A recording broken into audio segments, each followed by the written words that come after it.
بسم اللہ الرحمن الرحیم۔ السلام علیکم ورحمۃ اللہ وبرکاتہ۔ خواتین کی خواہشات۔ ہر عورت یہ چاہتی ہے کہ خاوند کے دل میں میری محبت ہو، میری قدر، میری عزت ہو، میری بات کو بھی اہمیت دی جائے۔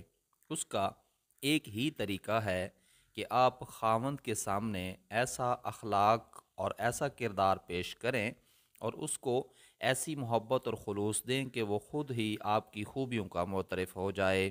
جب آپ خدمت کے ذریعے اس کی زندگی میں آسانیاں اور راحت پیدا کریں گی، اس کا ہمدم وہم اور ساز بن جائیں گی، تو یہ ہو ہی نہیں سکتا کہ وہ آپ کو نظر انداز کرے۔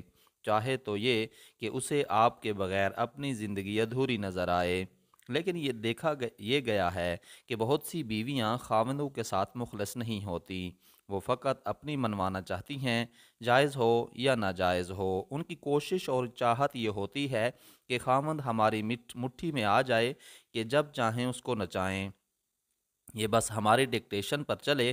اس کے لیے دعائیں بھی کرتی ہیں، عبادتیں بھی کرتی ہیں۔ عام طور پر دیکھا گیا ہے کہ عورتوں کے لیے نفل اللہ کی رضا کے تو تھوڑے ہوتے ہیں، یا اولاد مانگنے کے لیے ہوتے ہیں، یا خاوند کو قابو کرنے کے لیے ہوتے ہیں۔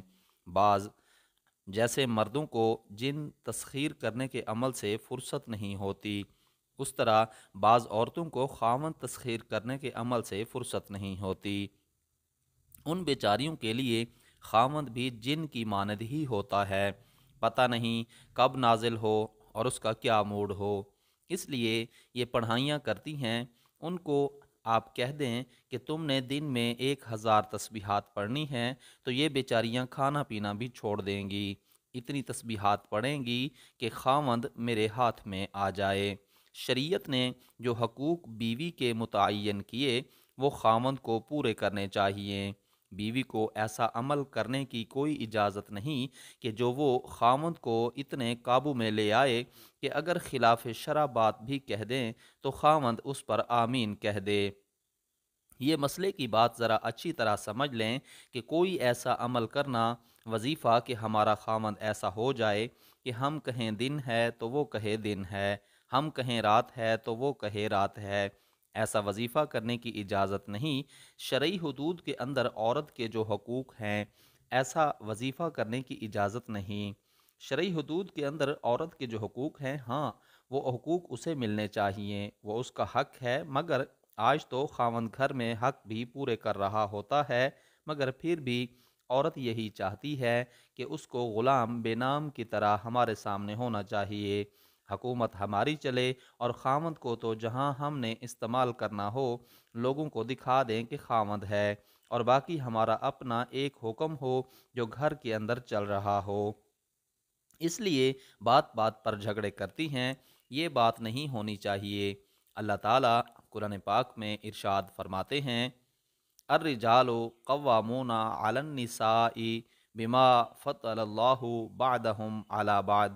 مرد عورتوں کے نگہبان اور سرپرست ہیں، جیسے کہ اللہ نے بعض کو بعض پر فضیلت دی ہے، لہٰذا اللہ پاک نے مرد کو گھر میں جو حیثیت اور فضیلت دی ہے، آپ اس پر دل سے راضی ہو جائیں اور شوہر کی دل و جان سے خدمت کرتی رہیں۔ اس سے شوہر کے دل میں بھی محبت پیدا ہوگی اور اللہ پاک کے ہاں آپ کو خاص درجہ اور مقام ملے گا۔ جو خاوند حضرات اپنے گھر کے اندر بیوی سے لڑتے ہیں، ڈانٹ ڈپٹ کرتے ہیں، پھر وہ امید رکھتے ہیں کہ ہمارے گھر کے اندر خوشیوں بھری زندگی ہوگی، یہ بے وقوفی اور جہالت کی علامت ہے۔ کبھی ایسا نہیں ہو سکتا۔ یاد رکھیں کہ بیوی کوئی بکری نہیں ہوتی جو جنگل سے آئی ہے اور ہم پکڑ کر اس کے گلے میں رسی ڈال دیں۔ وہ کسی کی بیٹی ہے، اس کی ماں نے اسے آزاد جنا، ہم نے خود جا کر اس کے ماں باپ سے اس کو مانگا، اس کو عزت سے گھر لا کر بٹھایا، اس کی ایک عزت نفس ہے، اس کے حقوق ہیں۔